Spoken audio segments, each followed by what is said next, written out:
అందరికీ నమస్కారం అండి. ఇప్పుడే అందిన వార్త ప్రభుత్వ ఉద్యోగులకు అదేవిధంగా పెన్షన్లకు సంబంధించి హైకోర్టు సంచలన నిర్ణయం. గుడ్ న్యూస్ అంటూ లేటెస్ట్ అప్డేట్ అయితే రావడం జరిగిందండి. సో వివరాలు ఏంటనేది కూడా వీడియోలో తెలుసుకుందాం. వీడియోని చివరి వరకు చూడండి, అర్థమవుతుంది. మరోసారి ఛానల్ వస్తే తప్పకుండా సబ్స్క్రైబ్ చేసుకొని చూస్తున్నారు కానీ లైక్ చేయడం మర్చిపోతున్నారు. వెంటనే లైక్ చేయండి. వివరాలకి అయితే వెళ్ళిపోదామండి.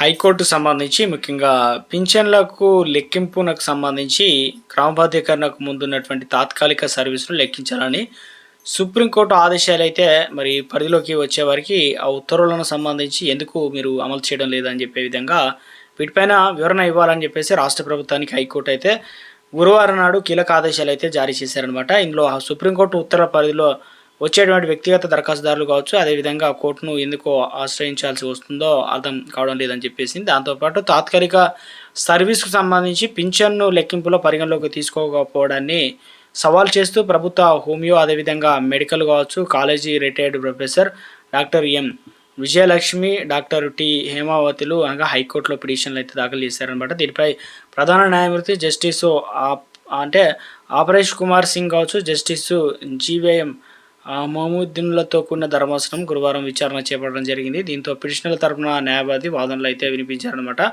పెన్షన్లకు సంబంధించి లెక్కింపులో తాత్కాలిక సర్వీసులో పరిగణలోకి తీసుకోవాలంటే కూడా 2012లో ఏపీలో అడ్మినిస్ట్రేటివ్ అదేవిధంగా ట్రైబ్యునల్ ఉత్తర్వులు అయితే జారీ చేసినాయని, దీనిపైన ఇంకా ప్రభుత్వం ముఖ్యంగా సుప్రీంకోర్టు దాకా వెళ్ళిందన్నారు. దీనిపైన 2022లో ప్రభుత్వం దాఖలు చేసిన ఎస్ఎల్పిని సుప్రీంకోర్టు తిరస్కరించిందని కూడా తెలియజేసే ప్రయత్నం చేస్తారు. అదేవిధంగా సుప్రీంకోర్టు ఉత్తర్వుల పరిధిలోకి పిటిషనర్ కూడా వస్తారని, సో మొత్తం మీద తాత్కాలిక సర్వీసు పరిగణలోకి తీసుకొని పింఛన్లు చెల్లించాలని కూడా చెప్తూ ఉన్నారనమాట. ఇక ప్రభుత్వ న్యాయవాది వాదనలు వినిపిస్తూ దీనిపైన 4 వారాల్లో వివరణ ఇస్తానని కూడా అన్నారనమాట. ఇక ఒకవేళ చట్టపరమైన అడ్డంకులు లేకపోతే సుప్రీంకోర్టు ఉత్తర్వులను అమలు చేస్తామని కూడా ధర్మాసనం విచారణ ముఖ్యంగా నవంబర్ 21కి అయితే వాయిదా వేశారనమాట. సో అందరికీ అంటే తాత్కాలికంగానే పింఛన్లు అనేది ఇవ్వాలనే విధంగా ఉద్యోగులకు సంబంధించి ముఖ్యంగా పింఛన్ల లెక్కింపు పైన ప్రభుత్వం వివరణ అయితే కోరిన హైకోర్టు అనమాట.